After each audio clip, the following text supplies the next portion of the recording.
अस्सलाम वालेकुम नाज़रीन, सोहराब बरकत आपसे मुखातिब है। पाकिस्तान की सियासत में इंतहाई अहम और दिलचस्प मोड़ है। यहां पर इस वक्त सबसे डरे हुए हैं। हर एक को दूसरे से डर लग रहा है। कोई भी हो, कोई भी मेजर प्लेयर हो, वो साफी हो, एस्टेब्लिशमेंट हो, पाकिस्तान के पॉलिटिशियंस हो, पाकिस्तान के जजेस हो, सब एक दूसरे से डरे हुए हैं। सब एक दूसरे से खौफजदा हैं। उसकी वजह यह है कि लोगों ने, अवाम ने रिजीम चेंज देखी है। लोग पहचान चुके हैं होता क्या इस मुल्क में। लोग जान चुके हैं कि कौन साजिश करता है। इसलिए सब डरे हुए हैं, क्योंकि सबका कहीं ना कहीं पर कोई ना कोई किरदार होता है, सबका कहीं ना कहीं पर इस सारे खेल में रोल होता है, जिसकी वजह से अवाम सड़कों पर आकर आटा मांगती है और मर जाती है। बुनियादी तौर पर आज F8 कचहरी में, जहां पर इमरान खान को पेश होने के अहकाम सख्ती से जारी किए गए थे और ना पेश होने पर नाकाबिल जमानत वारंट गिरफ्तारी भी जारी किए गए थे, वहां पर आज एक मुलजिम को पेश किया गया। लेकिन उसके जो दुश्मन थे, जो राइवल पार्टी थी, उन्होंने सरेआम गोलियां मारकर उसे कत्ल कर दिया, यानी उसे फारिग कर दिया F8 कचहरी के सेंटर में, F8 कचहरी के अंदर, जहां पर इमरान खान बार बार चीखता रहा, बार बार कहता रहा कि उसकी जान को खतरा है, और उसके लिए वो डेथ ट्रैप बाकायदा से वहां पर बनाया गया है ताकि इमरान खान वहां पर जाए और इस तरह का कोई भी वाकया इमरान खान के साथ करवा लिया जाए। दूसरी तरफ पाकिस्तान की प्रोमिनेंट जर्नलिस्ट है गरीदा फारूकी साहिबा, उन्होंने एक ट्वीट किया है और ट्वीट में उन्होंने इमरान खान के घर के बाहर जो बुलेट प्रूफ एक गेट लगवाया गया है ताकि इमरान खान के ऊपर बाहर से अटैक ना किया जा सके, चूंकि वो बाहर आकर, घर से बाहर आकर लोगों के साथ अफ्तारी करते हैं, वो बाहर निकल आते हैं, आगे लोग खड़े होते हैं और लोगों में बैठकर वो अफ्तारी करते हैं। बेखौफ इंसान है, उसे कोई फर्क ही नहीं पड़ता इन सारी चीजों से।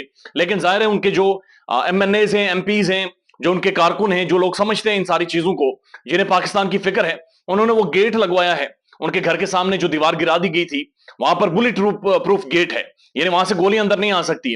तो गरीदा फारूकी साहबा ने अपने ट्वीट में आज उसकी तमाम तर कीमत, उसकी लंबाई, उसकी चौड़ाई, उसकी विड्थ, उसके हर एक चीज को उन्होंने बड़ा एक्सप्लेन करके एक ट्वीट लिखा है कि ये इतना लंबा है, इतना चौड़ा है, ये इतना आगे जा सकता है, इतना पीछे आ सकता है। तो तमाम तर चीजें गरीदा फारूकी साहबा ने वहां पर वो इमरान खान के हवाले से बयान कर दी हैं, उनके उस सिक्योरिटी गेट के हवाले से।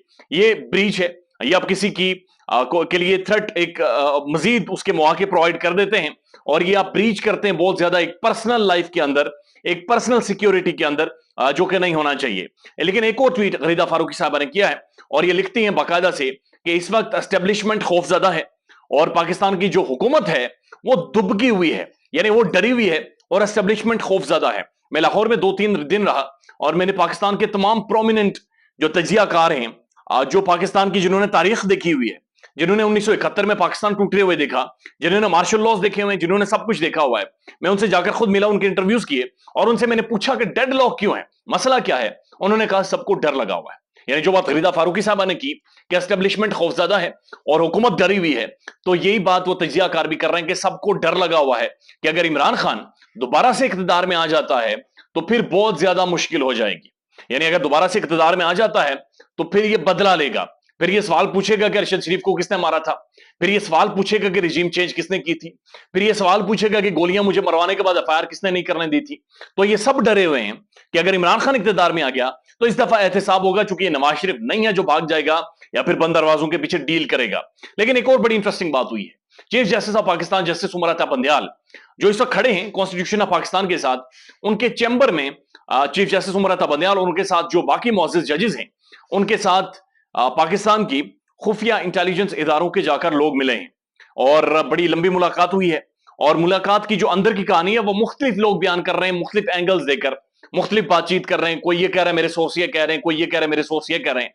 लेकिन बहरहाल चीफ जस्टिस ऑफ पाकिस्तान ने इसके हवाले से एक स्टेटमेंट जारी की है और उन्होंने, उनके आज जो रिमार्क्स छपे हैं कम अज कम, वो ये हैं कि अगर मेरे साथ पर्सनल मुलाकात के बजाय ओपन कोर्ट में मुलाकात हो जाती है, ओपन कोर्ट में बातचीत होती तो ज्यादा बेहतर था। मुझे समझ नहीं है चीफ जस्टिस ऑफ पाकिस्तान के ऊपर कि क्या वो गन पॉइंट के ऊपर उनके पास गया था मुलाकात करने के लिए, क्या कोई जबरदस्ती उनके चैम्बर में घुसा था। विद ड्यू रेस्पेक्ट, अगर चीफ जस्टिस साहब मना कर देते या मिलने से इनकार कर देते या दरखास्त ही कर देते कि आप आ जाए जनाब, ओपन कोर्ट में मेरे साथ मुलाकात करें, तो कोई मसला ना होता।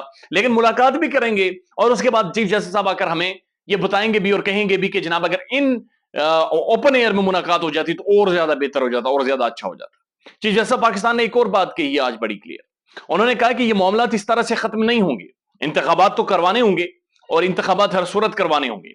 चीफ जस्टिस पाकिस्तान खड़े हो गए हैं और एक तरफ पाकिस्तान की पूरी तारीख है, पूरी पॉलिटिकल पार्टीज हैं, एस्टेब्लिशमेंट है, दूसरी तरफ सिर्फ chief justice of Pakistan Umar Ata Bandial खड़ा है और वो बड़ा क्लियर स्टांस लेकर खड़ा है। बार बार वो मौके प्रोवाइड कर रहे हैं کہ کورٹ کو, عدالت کو مضبوط بنیادی طور پر مجبور نہ کیا جائے. ایک اور بڑی انپورٹنٹ بات اعتزاز احسن صاحب نے بھی آج کی ہے, اور اعتزاز صاحب کا بڑا کلیئرلی ان کا کہنا ہے کہ یہ جو اس وقت کا وزیر اعظم ہے, وزیر داخلہ ہے اور وزیر خزانہ ہے, ان کے اوپر کنٹمپٹ آف کورٹ لگنی چاہیے. انہوں نے کہا یہ معاملہ بینچز کا نہیں ہے, بینچ فکس ہوا, بینچ نہیں ہوا, بینچ میں اتنے بیٹھے اتنے بیٹھے کا نہیں ہے, یہ مسئلہ آئین کا ہے کہ 90 روز میں انتخابات ہوں گے یا نہیں ہوں گے. بڑی انٹرسٹنگ پولیٹیکل ایک صورتحال بنے گی ہے پاکستان میں, اور سب کو نظر آ رہا ہے, سب سکرینز پر نظر آ رہے ہیں, سب ننگے ہوئے پڑے ہیں, اور سب ایک دوسرے کے ننگے پن سے خوف زدہ ہیں. خیال رکھیے گا اپنا. اللہ حافظ.